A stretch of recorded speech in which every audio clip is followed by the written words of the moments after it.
Brasil, boa noite mundo, eu Eustáquio André Patunas, este é o programa Vida Inteligente. Hoje eu vou direto no assunto, mas antes só quero lembrar para vocês, né, eu estou muito feliz assim, porque dia 27 agora próximo, nós vamos fazer 9 anos de Vida Inteligente, né? E eu acho que é uma conquista fantástica. O Vida Inteligente nesses 9 anos realizou coisas fantásticas, na minha opinião, né? Pode não ser a opinião de vocês, mas me deixou satisfeito como pessoa, como ser, e muito feliz por estar fazendo algo a favor do meu semelhante. Isso só eu sei, e algumas raras pessoas também o sabem, o grau de dificuldade que eu tive esses 9 anos para manter esse programa no ar. Mas isso não vem ao caso. O importante é que ele está no ar e ele vai continuar no ar o tempo que for necessário, o tempo que tiver que ser, né? Então, boa noite a todos, é um prazer estarmos juntos aqui novamente. E hoje se apresentou um tema, eu acho que é interessante, porque todos os temas são interessantes, mas a gente fala aqui muitas coisas nesses 9 anos que eu acabei de dizer, a gente fala muita coisa, falou muita coisa, continua falando muita coisa, e as pessoas, alguns me questionam, até eu me questiono muitas vezes, eu sou o meu maior questionador, mas caramba, eu ouço, eu não tenho prova de nada, né? Vivo na dúvida, já acreditei em um monte de coisa, hoje eu deixei de acreditar em um monte de coisa, mas acredito em umas outras, assim, então como é que é a gente conviver com essa dúvida, com essa incerteza, com essa crença, e sem ter uma prova tátil física, né? Cada um vai defender o seu peixe de acordo com a sua crença, com a sua religião, eu não preciso ver para crer, eu creio sem ver, e assim vai. Então, o assunto se apresentou e eu acho que é uma boa hoje para a gente falar sobre isso. O tema que eu postei na mala direta, que vocês receberam, quem está na mala direta, é dúvida, fé e verdade. É um tema que quem vai desenrolar esse assunto aqui é o meu irmão, né? Jorge Antônio Ouro, você tá bom? Nós dois, tô. Nós dois, né? Eu seguro o novelo, você desenrola ele. Outro dia eu estava conversando com um amigo lá em Curitiba. Isso é uma frase, uma expressão qualquer. Pô, que legal, vou anotar esse negócio assim.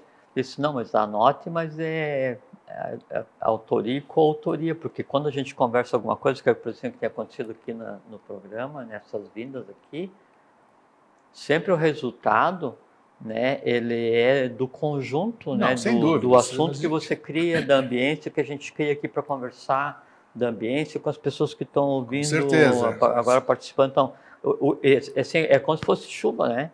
Então, uma série de condições é criada para que em determinado momento isso seja verbalizado. Então, o que a gente faz aqui é só falar, mais nada. E o mais importante de tudo, e se apresentou aqui para dizer, Jorge e eu, até o Jorge que está aqui sentado do meu lado, somos pessoas mais do que normais. Pode ser que eu não seja tão normal assim, mas o Jorge é. Então, não tem essa história de que a gente conhece mais, eu menos, o Jorge conhece mais do que qualquer um de vocês aqui. O Jorge sempre enaltece, porque quando vocês escrevem, né, o Jorge fala e pode repetir isso agora, quando vocês escrevem para nós, que programa maravilhoso, puxa vida, eu senti isso, eu senti aquilo, o Jorge faz questão, vou deixar ele falar nas palavras dele, de dizer que você só vê isso que você acaba de escrever porque isso está em você, não é isso, Jorge, mais ou menos assim?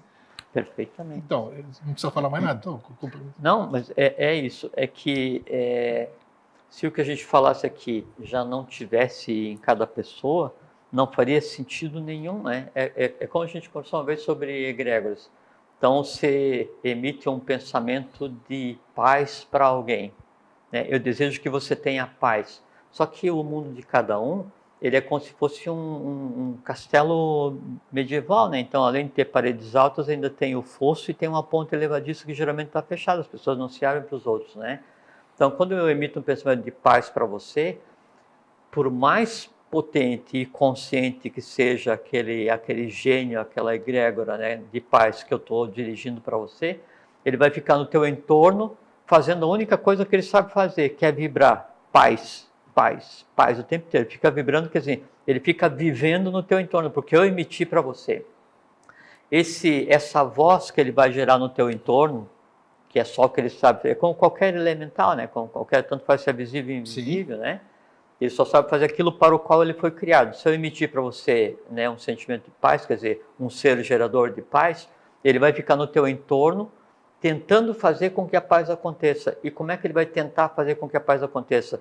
Ele vai viver no teu entorno, fazendo aquilo que ele sabe fazer, que é produzir paz. Só que daí, essa paz produzida externamente, ela só vai ter efeito se internamente você tiver pelo menos um bija, uma semente de paz, que em ouvindo a paz que externamente está vibrando, porque eu emiti para você, aí então ela desabrocha, aí então ela acontece. E assim, puxa, você falou para ficar em paz e daí de repente eu fiquei em paz. Obrigado.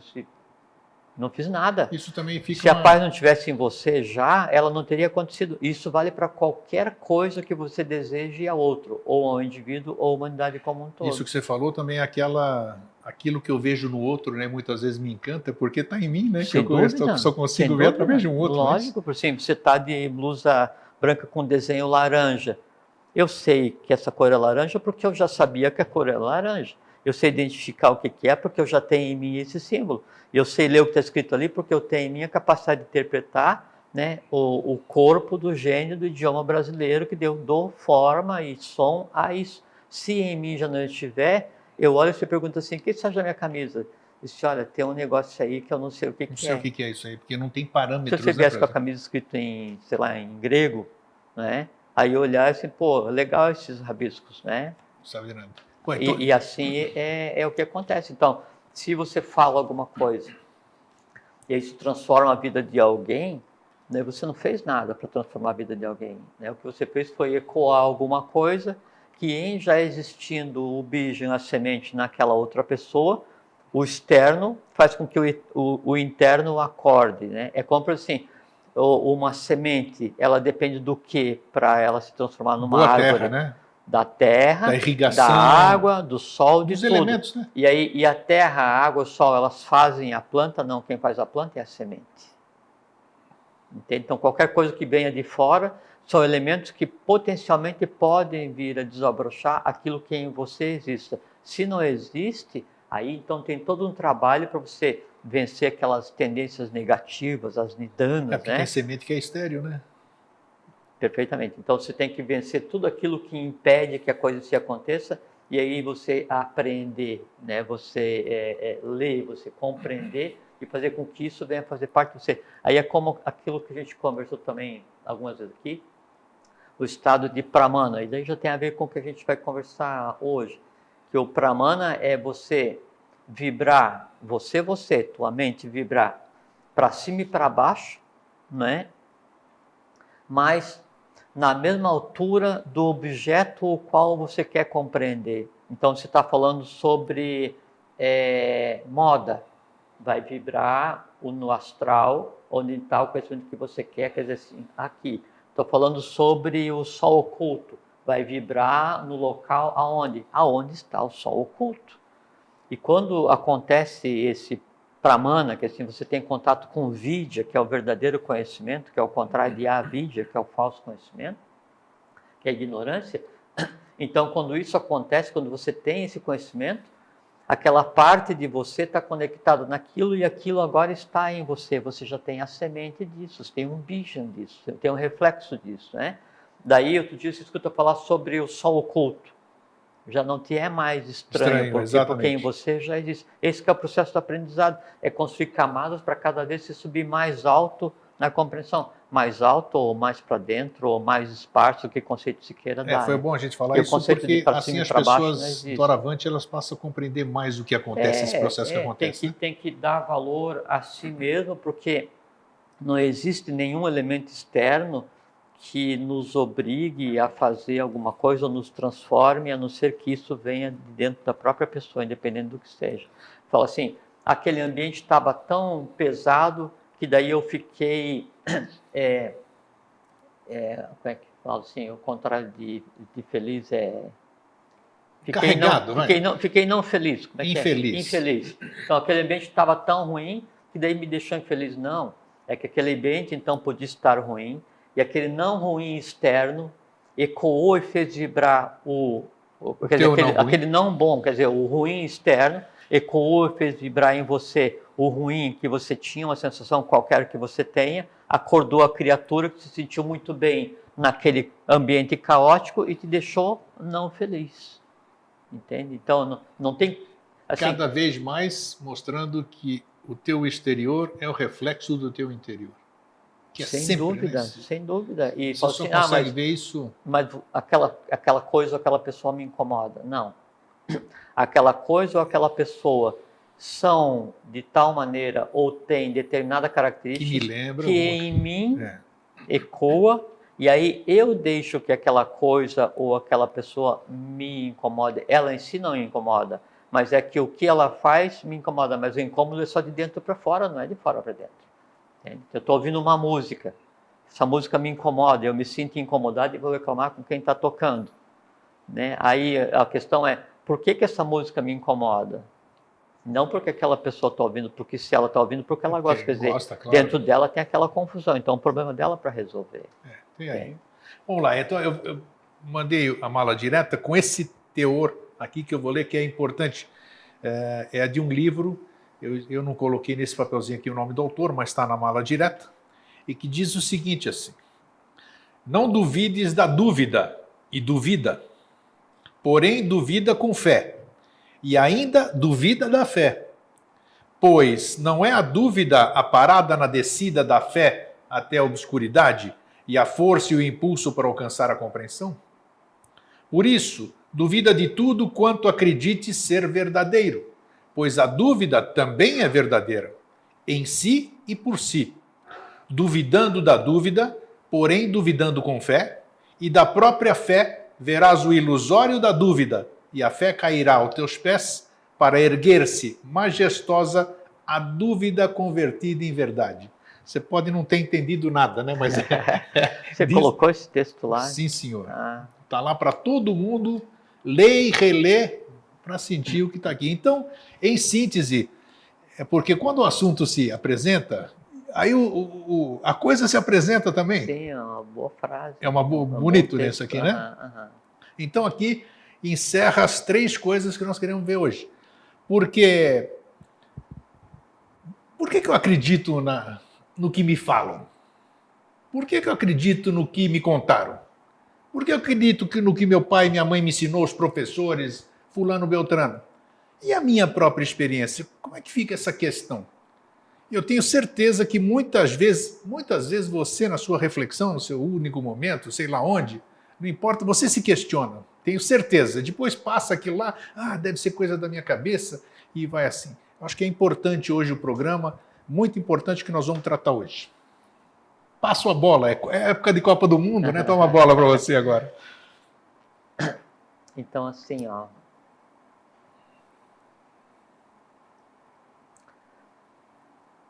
você quer conversar de fé, de dúvida e de verdade, né? Tudo junto. Tá.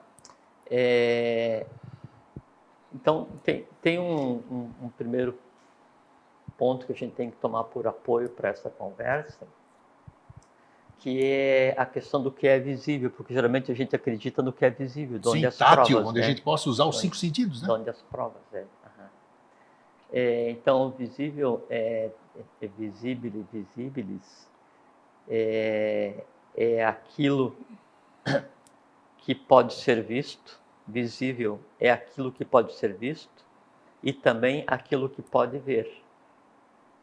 Tá? Então, só aí já dá uma outra visão, porque o visível, né, ele é aquilo que pode ser visto por você, mas é aquilo que você talvez não possa ver, mas que te veja. Isso também é visível. Donde o invisível também é visível. Né? Porque o fato de não estar visível não significa que não exista. É o que a gente vai conversar. A raiz do invisível é o videre, que vem de vid, conhecer, saber. Né? E o conhecer de gnóscere, da raiz GNO, é ver. Então, visível, né, e conhecer tem por fundo, tem por base o ver. E o saber, sapere, né, é ter sabor. E daí quando você compreende, quando você experiencia alguma coisa baseado no paladar, isso é saber. Quando você experiencia alguma coisa baseado na inteligência, isso é compreender. Então, saber é de sabor, por isso que tem alguns países, por assim, em Portugal se usa, isso me sabe bem. Sim. Quer dizer, isso tem gosto bom, né? Porque o saber, né, o experienciar pelo paladar é saber, experienciar pela inteligência é o compreender. Então, o visível tem a ver com o conhecimento, tem a ver com o saber as coisas, não é? Mas tem que deixar bem claro que o visível é aquilo que a gente vê, e o que não é visível não necessariamente não existe. Sim. Certo? Até porque a gente vê muitas coisas são invisíveis, e a gente sabe cientificamente que existe. É assim,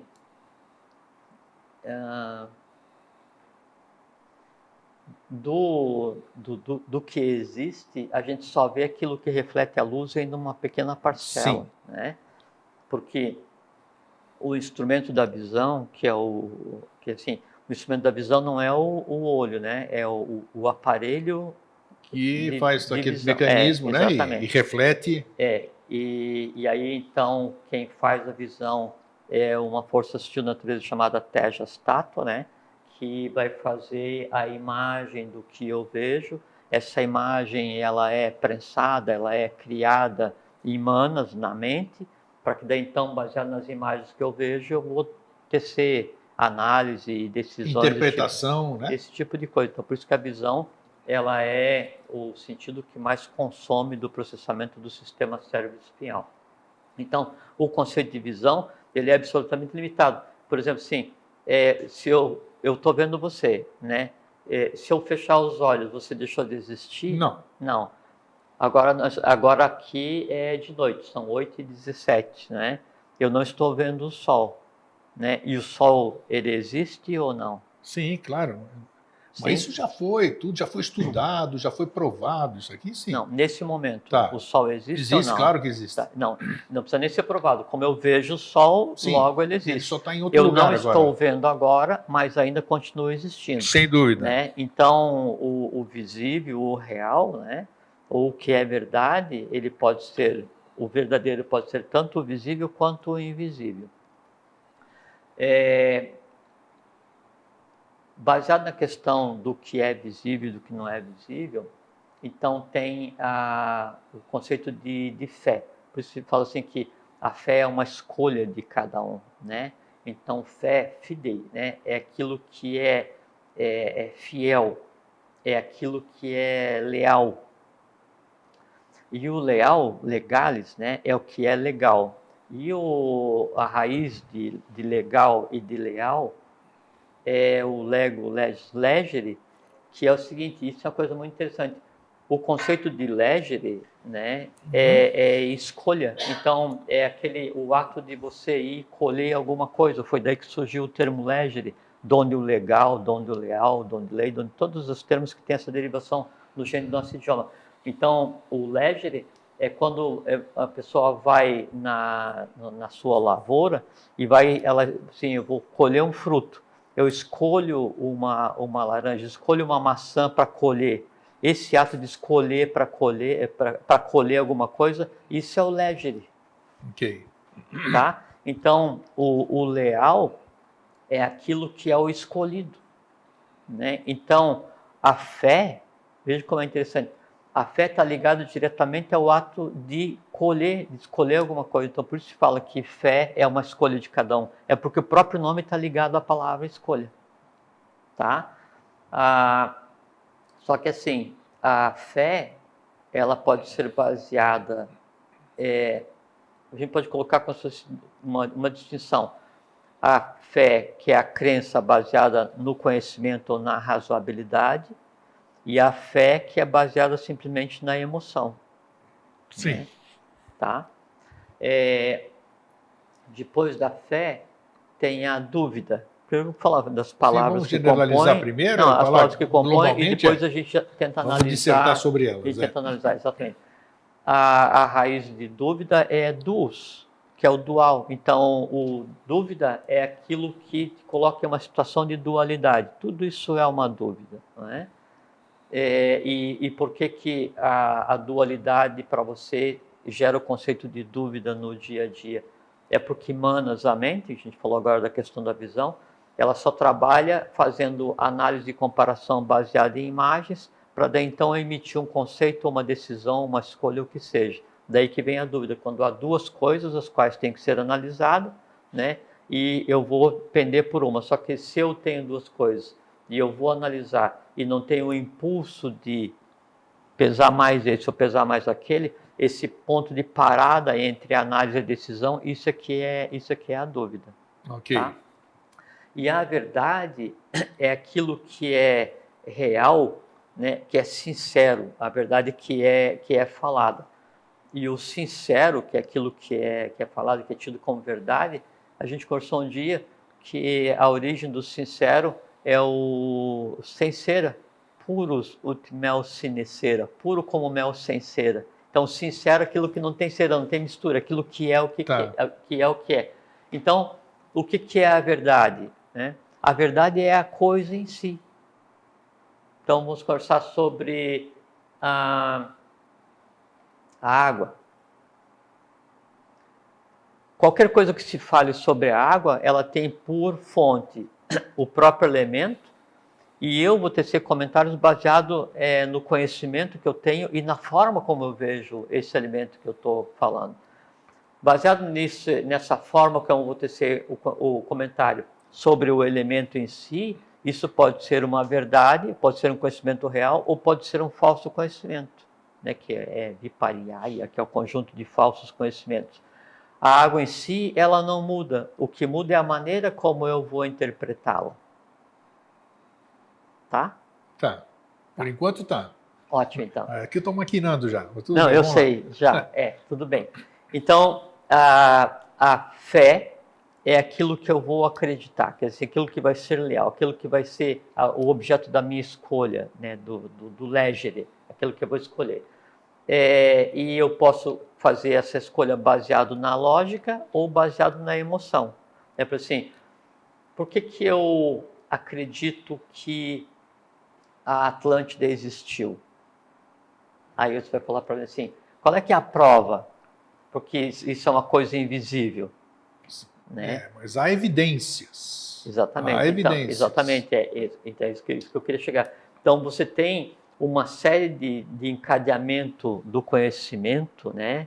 Do gnóscere, né? E o GNO é ver, então você vai ver o que foi trazido de conhecimento e você vê o conhecimento escrito, é você ver a coisa em si, e quando você vai ver a coisa em si que está escrita, ela descreve a coisa em si não escrita, que assim, o escrito, ele sempre descreve o invisível, no caso desse tipo de conhecimento, né? Por assim, se eu escrever caneca, eu estou descrevendo o visível. Se eu vou escrever sobre o sol oculto, sobre a mente abstrata, eu estou escrevendo o invisível, né? Sim. O invisível é invisível para a visão, mas não significa que ele não exista. Até prova em contrário. Aí vem o ponto inicial, que assim, eu decido no que eu quero acreditar. Porque se eu digo assim, não, eu só vou acreditar naquilo que eu veja. Tá, agora eu quero que você me fale o valor de ambas as coisas. Sim, Né? sim. O acreditar no que se vê é simples, porque Ok. isso aí é quase como se fosse uma decorrência do instinto ou da reação ao dia a dia. Você acreditar naquilo que você não vê, né, aí tem dois caminhos. Ou você pode acreditar como se fosse uma fé cega, e tem que ver se isso não está te levando só para um caminho místico, devocional. Isso, muito e aí bom. você cai no campo das religiões. Estamos chegando né? lá. Ou então você vai acreditar em uma coisa que você não vê, mas para a qual você tem elementos para acreditar. Por exemplo, falamos agora sobre Atlântida. Eu não vejo Atlântida agora. Agora, eu tenho elementos para dizer que ela existiu nessa época, naquilo, aconteceu isso, aconteceu.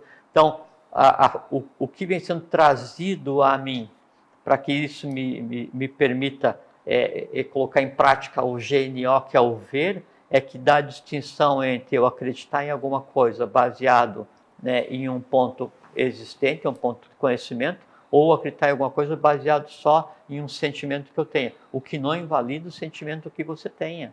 né? Porque a gente falou agora de início, e agora de início é válido agora também. Por exemplo, eu estou em um caminho qualquer, uma escola filosófica, uma religião, por mais torta que seja, no meu julgamento, teu julgamento, o julgamento de qualquer pessoa.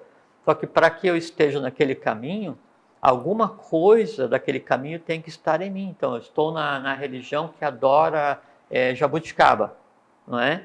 Então, em algum momento isso tem que ter se desenvolvido em mim, né? E aí eu acredito cegamente naquela ordem oculta da jabuticaba. Por quê? Porque aquilo ainda em mim se representa como alguma coisa de valor. Muito bom, mas tem gente que não sabe nem o que é jabuticaba e que está na ordem da jabuticaba. Sim. Não conhece nem a cor, nunca experimentou, só ouviu falar e acredita na jabuticaba. E nesse caso, a jabuticaba existe. Pois é, mas veja bem, vale de novo o início da nossa conversa. Vamos lá.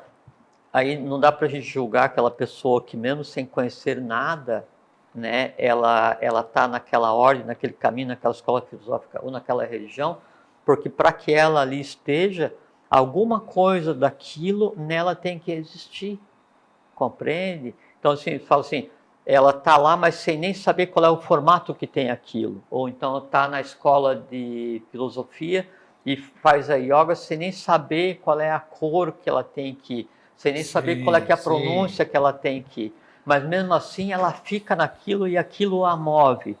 Aí vem a questão do o que existe nela, que mesmo que a mente concreta, a razoabilidade dela diga assim, sai desse negócio porque isso daí não faz o menor sentido para você. Mas ela fala assim, não faz sentido, mas mesmo assim é o meu caminho. E aí fica aquela questão assim, como que a gente vai julgar se é o caminho ou se não é para aquela pessoa? Alguma coisa nela existe que a deixa vinculada àquele caminho. E aí a convivência da pessoa com o tal do caminho vai dizer se aquele era um bom caminho para ela ou não. Mas isto que você falou que existe na pessoa... Estou querendo colocar que estou pregando a fraternidade e a paciência. Perfeitamente. Mas isso que você está falando, toda pessoa tem, não pode ser uma coisa que não seja real também?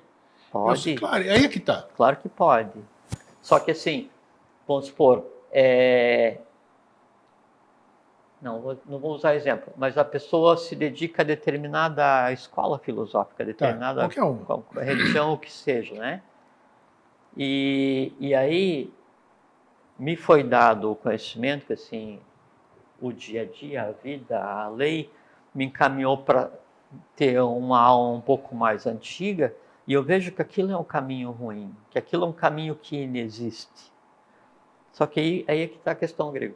Inexiste, né, para mim, porque aquilo para mim é irreal, que eu vejo aquilo como um falso conhecimento. Só que para a pessoa que está, assim, como é que fala quando está dentro de alguma coisa assim? Inserida naquele negócio, né? Tudo que é colocado ali para ela é verdadeiro, por quê? Porque ao invés dela fazer o gnóstere... Ela confia, fé, né? Porque a fé, né, o ledger você pode fazer para o certo e para o errado, para o bem e para o mal. Sim. Mas daí a pessoa, em vez de ela exercer o gnóstere, o conhecimento genial, ela tem que ver aquilo e aí então exercitar a função lídima, né, de ser um livre pensador, como fala o professor Henrique de Souza. Ela prefere deixar que as decisões sejam tomadas baseado daí só na pura e simples emoção. E aí a emoção, você tem a emoção instintiva, a alta emoção e a super emoção. Então, aquilo a alimenta, aquilo lhe dá o necessário, né? Até que ela veja que aquilo está errado, que aquilo é necessário já não é mais necessário. Só que até que isso aconteça, aquele mundo onde ela vive é tão real quanto o mundo que seja real. E aí esse respeitar o tempo de cada um, para que ela professe a sua fé mansamente, até que ela veja que aquela fé, aquele ledger, aquela escolha que ela fez, não vai levá-la a lugar nenhum, não será afundá-la no mundo de místico devocional cada vez mais, né? Você pode, como a gente conversou também no início, sugerir que aquilo não é correto, falar que há uma possibilidade de que haja uma outra interpretação para aquilo, colocar uma outra possibilidade de conhecimento, e aquilo fica no entorno. Se houver um bijam, quer dizer, uma semente, por menor que seja, de liberdade naquela pessoa, se aquela alma não for assim, tão verde, se aquela criatura não for tão impúber, tão nova, né, do ponto de vista existencial, aquele entorno vai criar um eco e ela vai se rebelar contra aquilo, e em se rebelando contra aquilo que está baseado só numa fé, baseado no instinto, ela no mínimo vai buscar se basear numa fé superior, e a fé superior só vem no pós-conhecimento, a você acreditar em alguma coisa, não é? Ela só pode existir depois que você tenha questionado, compreendido e assimilado como verdadeiro. Aí então aquilo passa a ser uma fé superior. Agora, eu compreendi, questionei e assimilei como verdadeiro. Só que o meu verdadeiro ainda é instintivo comparado ao teu verdadeiro, que é abstrato superior. Sempre vai existir essa diferenciação entre os seres humanos. Você vê hoje que as pessoas, a maioria das pessoas hoje está desgostosa com elas próprias. Elas estão buscando, e é natural que todo mundo busque. Já passaram por diversas escolas, isso e aquilo. Você fala do professor Henrique José de Souza. Eu sei, por estar conhecendo ele há 9 anos assim tal, e conhecendo pessoas fidedignas, durante a vida dele, algumas pessoas presenciaram certas coisas do lado dele, e daí foram passando adiante, mas essas pessoas foram que viram. Outras pessoas não viram. Da mesma forma, avataras, bodhisattvas, seja lá como são os chamados que vêm para cá, eles poderiam ter facilitado todo esse processo dessas pessoas. Eu tinha uma tia, minha querida, amada tia Lilica, uma pessoa santa nesse... Ela professava uma certa religião. E de cada 10 palavras que ela falava durante o dia, 11 eram sobre isso. E ela passou para o outro lado, sei lá para onde ela foi, convicta daquilo. Sim. Convicta daquilo. E até hoje, se existiu lá de lá, nem sei se ela encontrou o que ela disse. Nesse caso, ela está naquele mundo que ela criou, está contente e feliz de ficar lá por 10 mil anos. Eu pergunto aqui, mas não é essa a pergunta agora. Valeu a pena ela ter passado por aqui? Sem dúvida, Grego, porque assim, cada um tem que fazer o seu melhor. E o meu melhor é o máximo que o meu estado de consciência me permite.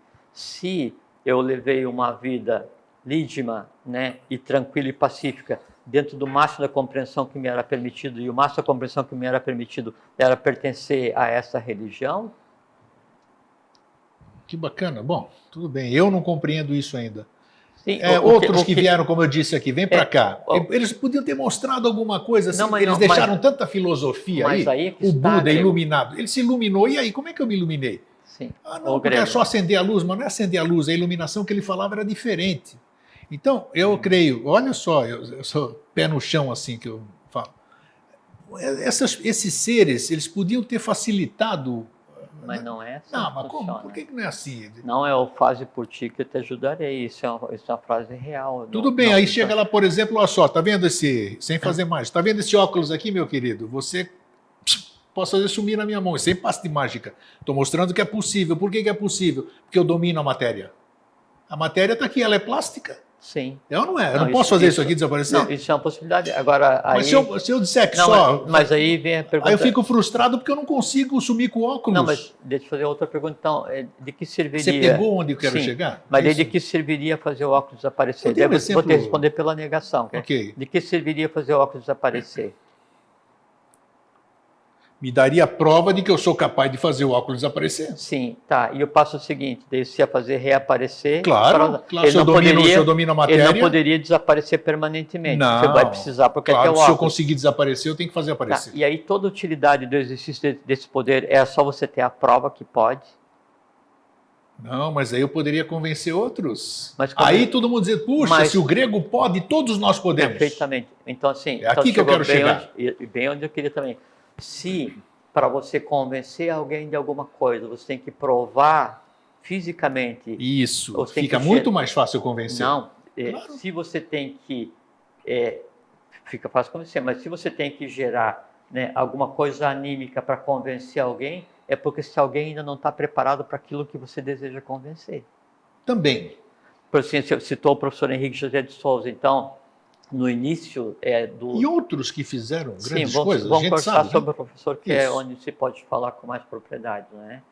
Então, de início, a fase inicial da fundação do que se chama de obra, né? Então, o professor tinha por função atrair determinadas criaturas para virem para o movimento, né? Só que esses que deveriam vir não tinham consciência ainda que deveriam vir, né? E para que houvesse essa atração, o mais usual, o mais natural, é criar uma fase anímica. Então se criavam sessões de estudo onde se fazia aparecer isso, desaparecer aquilo. Bem no começo, tá? Isso aí está escrito. E aí então vinha uma multidão para assistir. Isso. Né? E aí quando cessaram essas manifestações, daquela multidão que veio, ficaram 3, 4. Porque 2. Os que queriam fenomenologia foram embora, porque agora já não tem mais nada que a gente possa ver. Viu? Okay. Então você já tem a resposta. Não, tudo bem. Então, foram embora, daí... qual é a valia dos que foram embora? A valia, não é a questão da valia, a questão é a seguinte, é que o que eles estavam buscando, né, era só fenomenologia. O que eles estavam buscando era só acreditar naquilo que a luz reflete e me permite ver. Mas eles foram testemunhas. Eles pelo menos foram testemunhas. Não, apesar de terem ido embora, foram testemunhas de algo mas foram testemunhas, mas eles desejavam se alimentar daquilo permanentemente, que não levaria eles a lugar nenhum, a não ser mais para o abismo, porque ninguém que se alimenta do animismo consegue sobreviver, porque isso demanda muita vitalidade. Aqueles que deveriam, então, vir para o movimento, né? Depois seria a STB, depois a eubiose, né? Eram aqueles que permaneceram quando terminou essa fase do animismo, e eles se identificaram, não, aqui é o meu lugar. Aí vem aquela questão de você ter respeito, né, por aquele que ainda não sabe muito bem o que acontece. Fala assim, não, eu não sei que lugar é esse, mas aqui é o meu lugar. Tenho certeza que aqui é o meu lugar. Né? Aí vem questionando assim, mas você não conhece nada, não viu nada, não presenciou, não isso, não aquilo, não sei. Como é que você sabe que isso aqui é o teu lugar? Eu sinto que aqui é o meu lugar. A questão, e que daí vai diferir entre eu sinto que aqui é o meu lugar, e esse lugar me liberta, ou eu sinto que aqui é o meu lugar, e esse lugar me aprisiona, é exatamente como é que vai ser a minha relação com esse lugar. Esse lugar me dá elementos para que eu cresça por conta própria, esse lugar me dá elementos para que eu questione, para que eu tenha dúvida, para que eu busque conhecimento, para que eu amadureça conhecimento, para que eu negue esse ou aquele conhecimento, ou esse lugar me coloque em uma condição onde diz que eu tenho que ouvir de alguém que representa a divindade, porque Deus disse e tal, então escute, senta aí, que eu vou te dizer tudo. Então, essa que é a diferença entre uma religião e uma escola de iniciação. O processo é muito similar, né? E a própria pessoa, no estar ali, é que vai conseguir, então, distinguir se aquele é o caminho que lhe pertence. Não, por exemplo, assim, os que vieram para ver areia e não sei o que e tal, e surgir bandeira do nada, e esse, pô, fantástico, maravilhoso, esse professor Henrique, realmente, ele é o cara, não sei o que e tal. Aí um dia o professor falou, não, hoje nós vamos conversar somente sobre a formação oculta do ser humano, a formação centenária do ser humano, sobre a história do Brasil. Mas de hoje o senhor não vai fazer aparecer nada? Não, hoje nós vamos dar conhecimento. Aquela pessoa que precisava ver aquilo, ela vai procurar um lugar onde ela continue vendo aquilo. No procurar um lugar onde ela continue vendo aquilo, ela vai ser enganada, porque se ela vai para um lugar onde ela vai se alimentar, onde ela deseja ver aquilo, ela já entra naquele lugar desejando ser enganada, desejando ser iludida, né? Que vai viver num mundo que não leva você a lugar nenhum, como a questão do fazer o óculos aparecer e reaparecer. Então vamos fazer assim, vamos supor. Você falou da alimentação, o tipo da alimentação. Se eu entro num lugar e você diz, eu me sinto bem naquele lugar, eu estou me alimentando daquele lugar. Perfeito. E o lugar se alimenta de você. Exatamente. Agora, se eu vou para outro lugar, eu já passei nessa vida aqui por um monte de lugares que eu achei que era o meu lugar, mas foi o meu lugar naquele momento. Era. Exatamente isso. Naquele momento era o teu lugar. O que acontece é o seguinte, pelo fato de você já ter em você o bicho que te permite mudar, questionar, né? Então aquilo foi o lugar perfeito enquanto durou. Serviu para aprender e você se move. O que de bom tem em andar em lugares errados, em errar? Errar é de lei. Errar 2 vezes é que não é de lei. O de bom é o seguinte, que daí você veio evoluindo, veio fazendo o teu caminho, e aí traz em você o elo de ligação, ou de comunicação, com todos aqueles com os quais você teve contato por onde você passou. Em você mudando, por decorrência que eles mudam um pouco também. No somatório, assim que a lei acontece. Por que que o meu caso aqui, que eu não tenho, eu falo em público mesmo, não me envergonho de absolutamente nada do que eu faço. A maioria dos lugares que eu passei, que eu achei que eram os meus lugares, eu saí de lá decepcionado com as pessoas.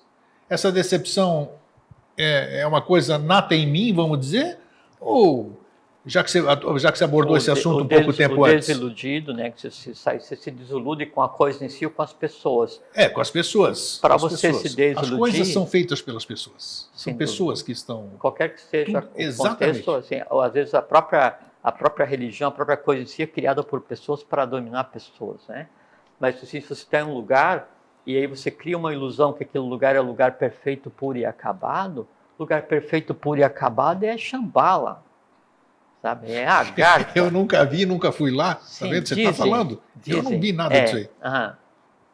Aqui, entre nós, está todo mundo evoluindo. Então, se eu vou para um lugar pensando que ele é perfeito, puro e acabado, eu vou para lá, né, como um filhote que vai receber alimento o tempo inteiro, cedo ou tarde eu vou me desiludir. Mas desiludir é porque antes eu estava iludido. Você estava iludido, claro. E aí você daí sai aborrecido com as pessoas que tinham estado lá.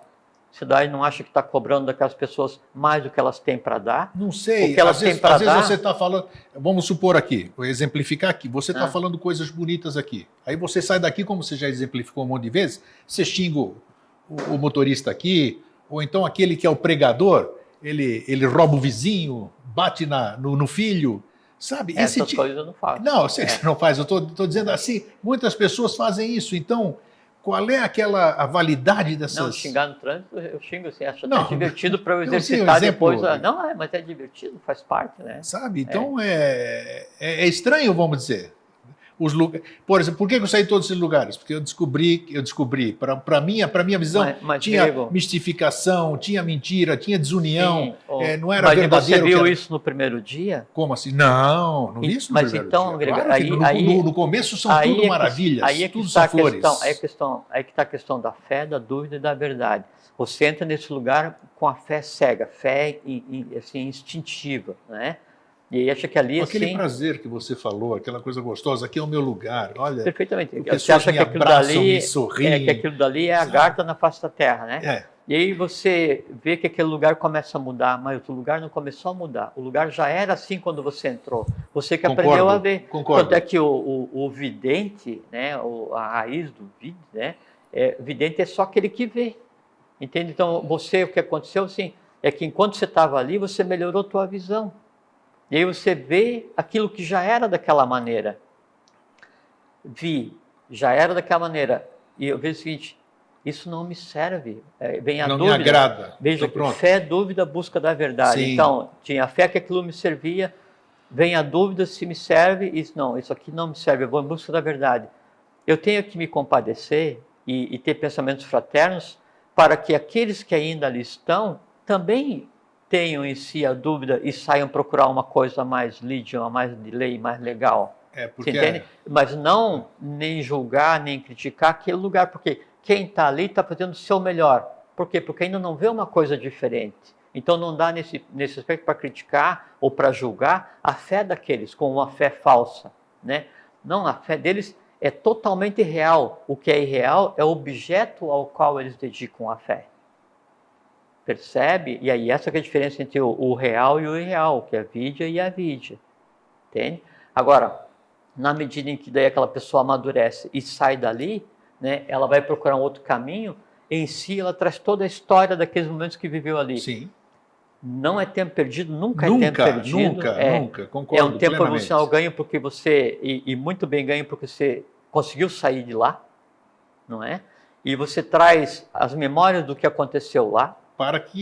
E as memórias em você, aí você está mudando o astral, na medida que você muda e as memórias mudam também. E cada uma memória do que aconteceu lá está ligada a uma pessoa que ainda está lá.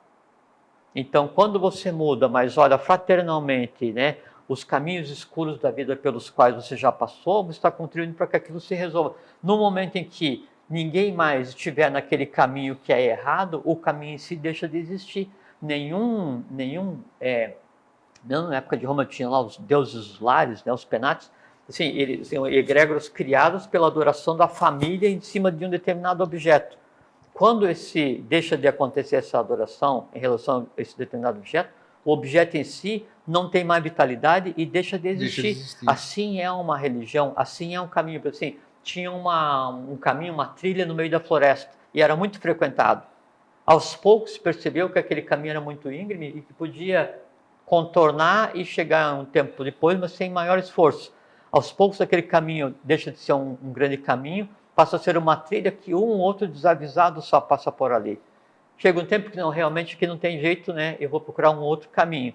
Aquele caminho que virou uma trilha, virou uma picada, a floresta tomou conta e ele deixa de existir. Então, qualquer caminho que seja, ele só vai existir se ele estiver sendo caminhado por alguém. Então, por mais errado que seja o lugar onde alguém esteja, o erro está na pessoa e no caminho, e o caminho está na pessoa e a pessoa está no caminho. Quando alguém não mais andar ali, né, isso se enfraquece e a vida segue. Esse que saiu dali vai buscar um outro caminho. O outro caminho o que é? É o caminho perfeito, da fé perfeita, da ausência de dúvida e da verdade suprema? Não, porque não existe verdade suprema, porque mesmo a verdade dada nas escolas de iniciação, ela é dada em doses homeopáticas para que a humanidade saiba como bem usar isso. Tá, boa colocação que você falou. A verdade que é dada nas escolas de iniciação. Como avalizar que é a verdade dada em doses homeopáticas? Qual é o conceito? Já falamos aqui, mas vamos falar de novo hoje. Estão falando sobre o tema? O conceito da verdade. O que é a verdade? Ela não é fragmentada? Eu sou portador de uma parte, o Renato é de outro, você é de outra, o não, Fernando... eu não sou o portador da verdade. Não, eu tenho fragmentos da verdade. Eu tenho. Eu não tenho, eu sou um peregrino, sou um buscador. Muito. Se eu andei tudo isso aqui, se eu andei 63 anos e não aprendi nada da verdade, então... Não, eu aprendi e eu não tenho dúvida, não significa que eu tenha a verdade. E o que é a verdade, então? É aquilo que eu busco. Aquilo que você busca. Então, como é que uma escola pode ensinar o que não existe, então? Não, a escola ensina, não quer dizer que eu aprendi. Mas se a escola ensina e as pessoas estão lá, elas são portadoras da verdade. Aí volta ao início da conversa. Não, a escola em si tem a verdade, não é? O conhecimento é passado para o discípulo na medida em que ele consiga digeri-lo, como qualquer alimento. O processo digestivo desse conhecimento no discípulo é que vai dizer qual é o tipo de humor de bílis que ele vai gerar. Se vai fazer bem ou mal, se vai ser útil ou inútil, se vai dar sobrevida ou se vai matar. Tá, então você está me dizendo hoje que tem gente que é portadora da verdade. O mestre é portador da verdade. Tem dois tipos de verdade, grego. O mestre não está aí para ficar ensinando para todo mundo. Existem os professores. Os professores são portadores da verdade. Não, mas não nesse sentido. Todo professor é discípulo. Todo professor é discípulo de alguém. O discípulo é portador da verdade. Ele está transmitindo o conhecimento para que o conhecimento no discípulo se transforme em verdade caso ele o compreenda. Entende? Essa que é a diferença. Assim, se eu falar para você, a gente conversou aqui, vou te falar agora, né, a fórmula muito simples de fazer o processo alquímico, que é transmutar o chumbo em ouro. Ok. Pode ser uma coisa completamente cifrada, pode ser uma coisa completamente translúcida para você. Vai depender de quem? De você. A fórmula e a forma muda. É verdade. Não. Se eu não entender patavina de química, você pode me falar o que você quiser que eu não vou fazer nada. A química oculta que é o que vai dar... Okay. Você entende? O que acontece é assim, o conhecimento que é dado e que é considerado como oculto, como reservado, né? Há aquele conhecimento que sempre pertenceu à humanidade, que uma das razões, eu penso, que daí leva a humanidade a viver nessa inconstância, nessa dúvida, nessa falta de confiança em si mesmo, nesse mundo de faltas que a gente observa, é a negação de uma continuidade. Então, assim, e aí a gente atribui o ônus dessa negação de continuidade às religiões. Então, a gente vem de uma sequência evolucional de alguns milhões de anos. Né? Então, a maior parte do conhecimento que é tido como reservado hoje é simplesmente devolver um conhecimento que já a humanidade pertenceu. Né? Por exemplo, você pega o Agni Shastra, que era o domínio do relâmpago, o domínio do trovão, né? Trovão é o barulho do relâmpago, mas o domínio do trovão e do relâmpago. Ele era usado como arma, como instrumento normal por todas as escolas, por todos os povos que antecederam Roma. Aí hoje fala assim, não, o domínio de Agni Shastra é uma coisa oculta que só é dada aos deuses. Nada, coisa nenhuma, era usual, fazia parte, era do domínio dos povos, só que chegou a um ponto que foi usado de tal maneira como é instrumento de ferir o próximo em vez de ajudar, como instrumento de guerra, que esse conhecimento foi tirado e foi... Então assim, daí alguns reis da Babilônia, mesmo no Egito, e entre alguns entre os persas e alguns entre os celtas, tiveram acesso ao conhecimento que está escrito, né? E foram tentar usar de maneira inadequada. O custo é a vida, né? Aí é o castigo dos deuses. Não, é só ignorância para manipular uma coisa que não sabe. Então, muito do oculto que é dado homeopaticamente em ordens reservadas, escolas filosóficas hoje, ele está sendo devolvido à humanidade. Isso é um tipo de conhecimento oculto. E então isso é simples de você entender e aceitar como verdade, por quê? Porque é só você pegar o caminho histórico das coisas e chegar nisso. Por assim, a questão do átomo, a ciência descobriu o átomo. O Demócrito já falou sobre o átomo, lá na Grécia, né? Que é o átomo não divisível, quer dizer, a última parte. De onde é que veio esse conhecimento? Né? Do Egito. De onde é que veio o conhecimento do Egito? Da Atlântida. Então, todo o conhecimento egípcio veio da Atlântida. Todo o conhecimento ário-semita dos hindus veio da Atlântida. Então, tem uma sequência de conhecimento. Aí, não, nas escolas filosóficas se ensina sobre a cosmogênese, a antropogênese. E daí? Isso era o usual no dia a dia, era a matéria, a disciplina, era a grade curricular das escolas que formavam todos. Não existia o oculto. Esse é um oculto. 3.000 anos depois, tentando buscar o conhecimento do passado. Por quê? Porque as religiões nos dizem que tudo começou há 2.000 a 5.000 anos, não sei o que e tal, e que fora disso, por extraterrestres, se inventa essa confusão danada para pegar e deixar a pessoa chafurdando na ignorância. Agora, há um outro tipo de conhecimento, e esse sim é o conhecimento oculto, assim, é o conhecimento que é o novo, que é aquele que está, assim como você citou, Krishna, Buda, e aí tem Moisés, tem o Hermes, tem o Quetzalcoatl, tem Mancapac, tem Odin, tem todos eles, né? São seres que vieram com um trabalho específico, né? Então ele vem restabelecer a lei e traz um conhecimento novo, traz um conhecimento que até então não tinha sido dado à humanidade, nem anteriormente. Isso sim, então, quando tem essas inflexões na curva evolucional, esses são pontos que você pode dizer, isso aqui é um mestre, isso aqui é um mestre. E mestre não é assim, você não precisa adorar como se fosse uma religião.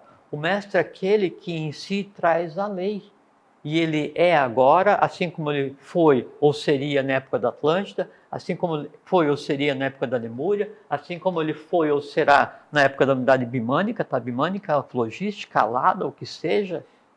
Por quê? Porque aí sim, esse é a verdade manifesta antropomorfizada. Esses são. O resto, todos os restos, são discípulos tentando aprender. Então, sempre houve essa diferenciação. Então, isso tem que ser colocado entre essa questão do visível, que a gente comentou, não é? E o que é o ter fé, que é o ledger, o que eu vou escolher para acreditar, né? E que é o conhecimento que há uma tradição. Então, eu falo assim, a tradição oculta diz que, o correto seria dizer, a tradição diz que ela é oculta somente porque o conhecimento que deveria ajudar a humanidade estava prejudicando. Tira de lado, se cria o conceito de segredo e mistério e deixa o pessoal pegar aos poucos. Quem vai atrás de pegar esse conhecimento aos poucos? Aquele que em si tenha o bijan, assim, aquela busca, né? Aquela necessidade de encontrar alguma coisa que não se satisfaz com nada que tenha no entorno. Que caminho que eu quero? Não sei, ande. Você percebe? Então, a dúvida, ela é o maior desconstrutor da fé. Desconstrutor? Sim, porque quando você duvida do que você acredita, porque a fé é emoção. A dúvida, acho que eu vejo como precaução, vamos dizer assim. Tem até na estrada, ó, na dúvida não ultrapasse. É prudência, né? Não, eu acho que na vida também é assim, né? Quando você questiona, quando você coloca em dúvida um conhecimento, assim, você vem e me fala assim... Porque eu desconheço ele, por isso que ele é...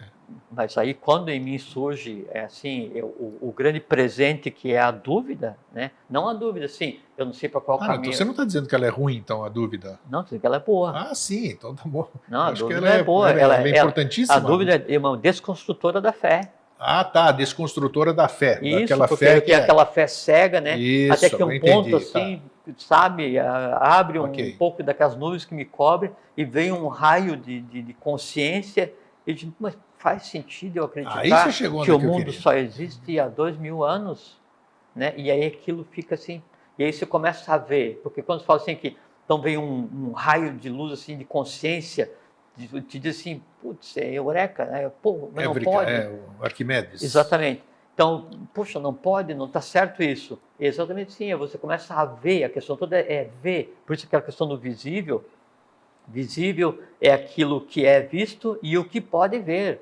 Então, assim, você está vendo alguma coisa está te vendo. Você não pode ver o invisível, mas o invisível está te vendo. E como o invisível está te vendo, o invisível em si é visível. Só não é visível para os teus olhos. Por quê? Porque teus olhos só veem aquilo que a luz reflete. E quando a gente está falando de conhecimento abstrato, a verdade, supremo, isso aqui e tal, a luz reflete, mas não a luz que meu olho compreende. Percebe? Então, essa que é a distinção daí entre o momento em que eu tenho uma fé cega, em que surge a dúvida, e aí essa dúvida, como desconstrutora de uma fé inconsciente ou instintiva, me leva a buscar a verdade. Essa busca da verdade vai me dar elementos que então eu posso construir uma fé daí não mais instintiva, não uma uma auto-fé, ligada à questão da razoabilidade. Sim, eu acredito na ciência. Isso é uma fé concreta, porque você acredita que se ligar o motor funciona, porque você conhece. Né? Agora, não, você tem uma fé, né, baseada em um conhecimento adequado, e essa fé, aí ela pode ser chamada de fé, mas ela é uma fé que não é instintiva, não é concreta, é uma fé abstrata. Então, para você acreditar no abstrato baseado em elementos de conhecimento, a fé perfeita ela é uma derivada do conhecimento. Assim como a fraternidade é uma derivada do conhecimento e da sabedoria. Então, quando eu tenho a fé perfeita, assim, eu acredito nisso, né? Aí então é porque eu compreendo aquilo, e eu compreendi, eu questionei, exercitei a função do livre pensador, e eu adquiro eu faço o legere, né? Eu escolho aquilo que eu vou ter fé, eu monto um mundo e aquele mundo em que eu me insiro. E nele eu vou caminhar. Até quando? Boa, boa. Eu gostei porque chegou onde eu queria. A dúvida é o melhor caminho mesmo. É um caminho que derruba a fé, né? Que a fé, essa fé religiosa, vamos dizer. A dúvida é desconstrutora da fé. Então, ela é desconstrutora da fé, aquela que escraviza, daquela que subjuga. Perfeitamente, porque você não... a dúvida faz com que você não aceite nada sem questionar. Né? Você fala assim, mas nós estamos na raça ariosemita. Por quê? Não, porque a ariosemita aconteceu assim, assim, assim, veio da Atlântida. Por quê? Não, sim, veio assim, assim. Então você pega e resgata, só que isso não é resgatar o oculto. Esse conhecimento que eu estou resgatando é a história verdadeira da humanidade. Né? Não, agora vamos resgatar o conhecimento sobre a saúde integral. Tinha lá como é que era? Epidauro. Sim, onde eu estive lá recentemente agora. Que era um lugar onde se professava e se ensinava a harmonia perfeita das coisas, que humanamente se chama saúde. Né? Então, o mundo não é um mundo doente, onde às vezes se tem saúde. O mundo é um mundo saudável, onde às vezes temos pequenos intervalos de não saúde, que nós conceituamos como doença. Isso. É a maneira de ver a coisa. Aí, então, vamos adquirir a saúde integral. Isso é vendido e buscado assim, e as pessoas, né, consomem qualquer tipo de tranqueira para buscar a saúde integral. A saúde integral é um conhecimento que é inato à humanidade, por quê? Porque o universo é saudável. A existência é saudável. O não saudável, não saúde, existe temporariamente na humanidade. Então, às vezes, a gente busca coisas, né, como se fosse um conhecimento diferenciado ou oculto secreto, que na verdade é só o estado natural das coisas, ou o perfeito equilíbrio das coisas. E agora eu vou ler a mesma coisa que eu li na abertura do programa, porque eu tenho certeza que o entendimento vai ser outro, né? Não duvides da dúvida e duvida, porém duvida com fé, e ainda duvida da fé. Pois não é a dúvida a parada na descida da fé até a obscuridade e a força e o impulso para alcançar a compreensão? Por isso, duvida de tudo quanto acredite ser verdadeiro, pois a dúvida também é verdadeira, em si e por si, duvidando da dúvida, porém duvidando com fé. E da própria fé verás o ilusório da dúvida, e a fé cairá aos teus pés para erguer-se majestosa a dúvida convertida em verdade. Puxa, ficou mais claro ou não ficou, né? É que assim, que tem vidya, que é o conhecimento real, né? E aí se pensa que a vidya, a ignorância, ela é a negação do conhecimento real. Não, vidya é o conhecimento real. E a vidya é um conhecimento irreal que existe e é tão físico quanto vidya, porque para eu acreditar em alguma coisa errada, eu tive que construir a coisa errada na qual eu quero acreditar. Então, a ignorância e a sabedoria, elas são tão densas quanto, são iguais. Eu que escolho qual caminho que eu quero. É isso aí, eu acho que nós deixamos uma boa bijan, que ele falou significa semente, né? Semente. Deixamos uma boa semente hoje plantada aqui, para que todo mundo duvide, tenha fé e busque a sua própria verdade. Perfeitamente. Então, fraterno abraço e um feliz sempre. Fraterno abraço, fique em paz, tenha uma boa vida e até sempre.